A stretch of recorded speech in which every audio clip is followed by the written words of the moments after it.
오늘 제가 설교할 본문 말씀은 룻기 2장 11절에서부터 12절까지고요.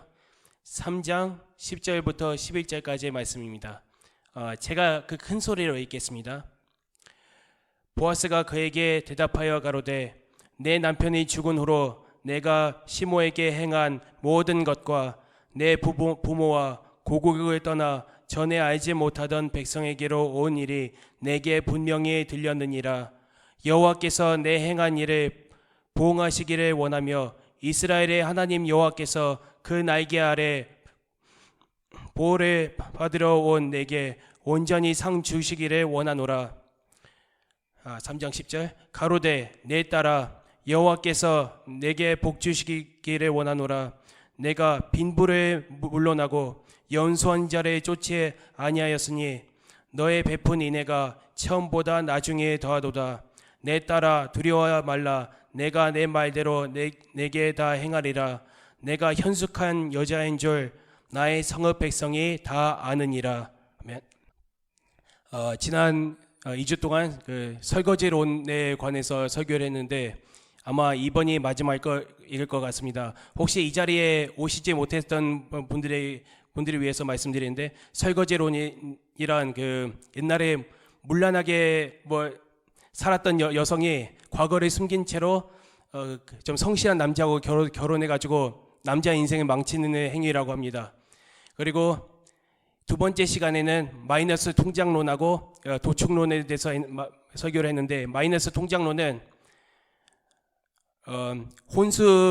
혼수를 챙겨놨다고 마이너스 통장을 만들어가지고 혼수라고 거짓말하면서 결혼하는 행위를 말하는 것입니다. 결국 그 마이너스 통장도 결국 남편의 돈으로 채운다는 말이죠. 그리고 도축론은 좀 스펙이 좋은 남자하고 결혼한 다음에 이혼해가지고 그 사람의 재산 절반하고 양육비를 핑계로 돈을 뜯어내는 행위를 빗대는 것이라고 합니다. 이번 시간에는 설거지론에서 파생된 베트남론에 대해서 설교를 하겠습니다.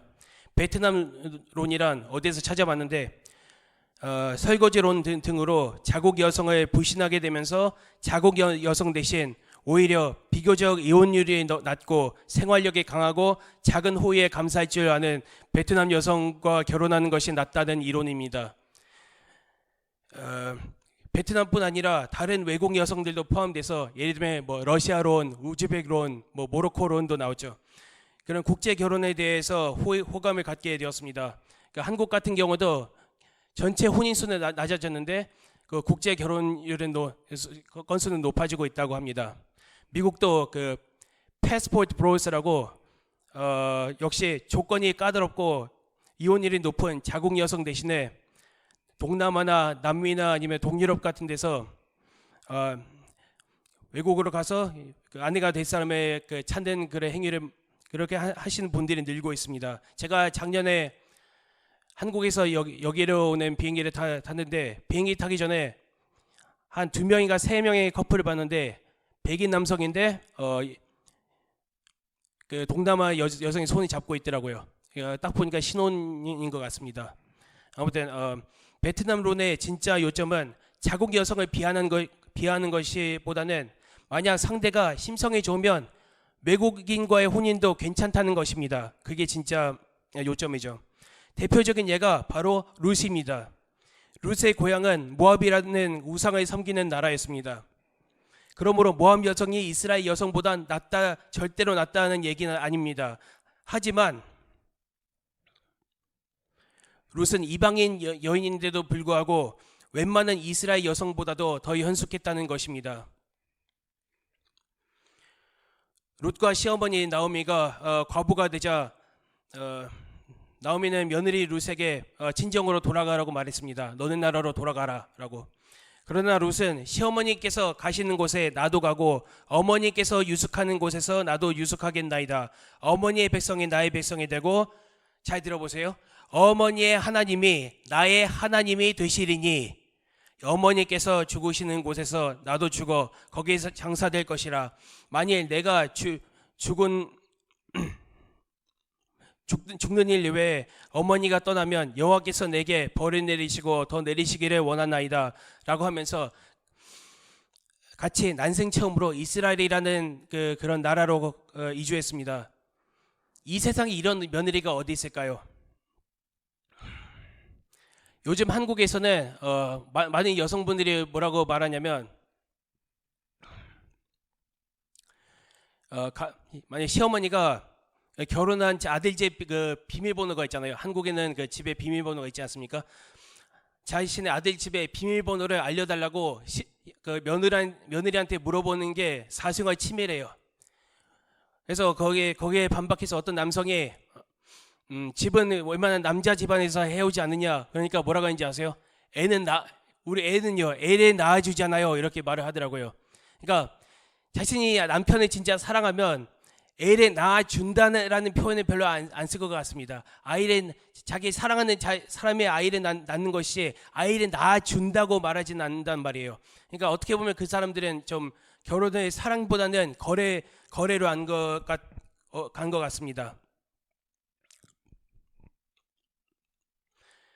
아무튼 그 루시라는 분은 시어머니를 섬기기 위해서 정체성은 물론이고 아예 개종까지 했습니다. 누가 시어머니를 섬긴다고 타종교에서 기독교를 개종한다는 말입니까?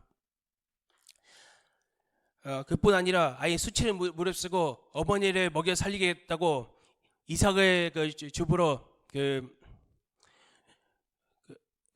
보아스라는 지주의 밭에서 아침부터 거의 쉬지 않고 이삭을 주었습니다. 그러자 보아스가 그 헌신에 감동해가지고 룻에게 은혜를 베풀어 줬고 결국 결혼까지 하게 되었습니다. 그리고 룻은 보아스를 통해서 오벳이라고 다윗의 할아버지가 될 아이를 낳았습니다. 이 설교를 들으시는 여기 미혼 남성분들이 많으신데 미혼 남성분들이 하도 많아서 거의 수도원 같습니다. 아무튼 미혼 남성분들도 이런 룻같이 좋은 배우자를 만나시기 바랍니다. 그리고 나이가 많다고 그러니까 결혼하기 나이가 많다고 낙심하지 마시기 바랍니다. 보아스도 중년이었습니다. 중년의 나이에 룻을 만나가지고 결혼해서 애를 낳았습니다. 아무튼 낙심하지 마시기 바랍니다. 그리고 자국 여성들 중에서 못 찾는다고 낙심도 하지 마시기 바랍니다. 왠지 아세요? 세계는 넓습니다. 전 세계 인구의 절반, 그러니까 40억이 여성입니다. 40억이. 근데 그 중에서 하나님을 잘 섬기고 가족에게 헌신하는 남편을 사랑하는 그런 여성분을 만나면 되는 것입니다. 어렵지도 않아요. 그러니까 여권 가지고 나가요. 밖으로 좀 나가세요. 네. 문화가 다르면 어떻습니까? 이사야서에서 뭐라고 나오는지 아세요? 열방들, 국가들이 물통이잖아요. 물통이 한 방울에 불과하다고 나옵니다. 하나님께서 이사야에게 이 열방 있잖아요. 세계 열방에 물 한 방울에 불과하다고 말했습니다. 그러니까 이 나라와 민족에 어떻게 보면 별거 아니라는 거예요. 하물며 문화는 어떻습니까? 문화는 어차피 문화 충돌 그런 얘기를 많이 하는데 어차피 문화는 계속 변경되고 사라지고 또 다 새로 만들어지는 것입니다. 같은 한 나라에서도 문화는 계속 또 바뀌어지는 것이죠. 오늘날 한국 문화고 옛날 조선시대 문화하고 완전히 다른 것처럼 말입니다. 그러니까 만약 국제 결혼할 때 서로 문화 충돌이 있을 수 있잖아요. 그 새로운 문화가 생기는 것입니다. 서로 잘 맞춰가면서 말입니다. 마치 보아스하고 룻처럼 말입니다. 예를 들면 여기서 말이 길어졌네요. 아무튼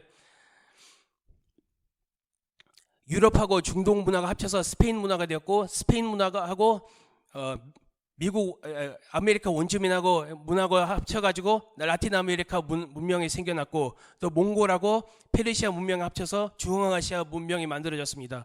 그러니까 문화에 대해서 이제 걱정하지 마시고 신앙을 잘 지키시길 바랍니다. 예. 제가 문화에 대해서는 걱정 안 하는데 제가 좀 걱정한 게 뭐냐 하면 한국에서 보니까 타국 여성하고 결혼하잖아요. 보통 타국 여성의 그런 종교를 따르게 되더라고요.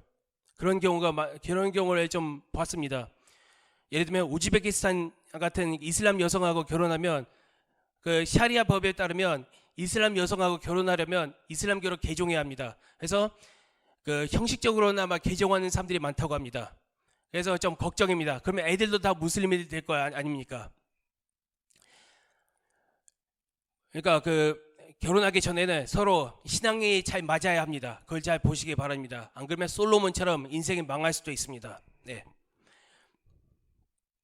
제가 아는 한 침례교 목사님이 계시는데 애리조나에서 심호하고 계세요. 그분이 어떤 분하고 결혼했냐면 독일로 그 단기 선교를 갔습니다. 거기서 어떤 한 여성에게 복음을 전했는데 결국 복음을 전하고 전도하고 그 여성하고 결혼했습니다. 자신하고 2살 연상인데 그래서 그 여성이 로마 가톨릭에서 개신교를 개종하고 결혼하고 다시 같이 미국으로 왔습니다. 그래서 81년생인데 여성이 79년생이라 그래요. 자녀가 12명입니다. 일찍 결혼해가지고 실제로 유산을 2번 해가지고 실제 14명을 낳은 것입니다. 여러분에게도 그런 축복이 있기를 바랍니다.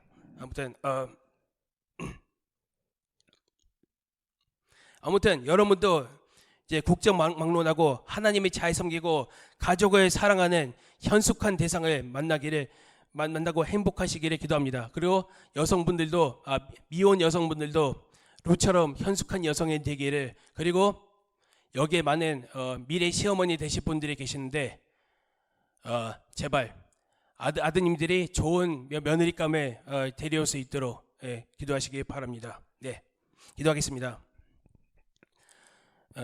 하나님, 이제 설거지론 시리즈를 오늘부로 이제 끝난 것 같습니다. 그동안 제 입술을 잘 주정해 주셔서 감사드리고 여기 계시는 모든 분들이 잘 분별해 가지고 결혼할 배우자들이나 아니면 미래의 며느리감 또 미래의 사위감을 잘 만날 수 있도록 축복을 내려 주시옵소서. 감사드리며 예수님의 이름으로 기도합니다. 아멘.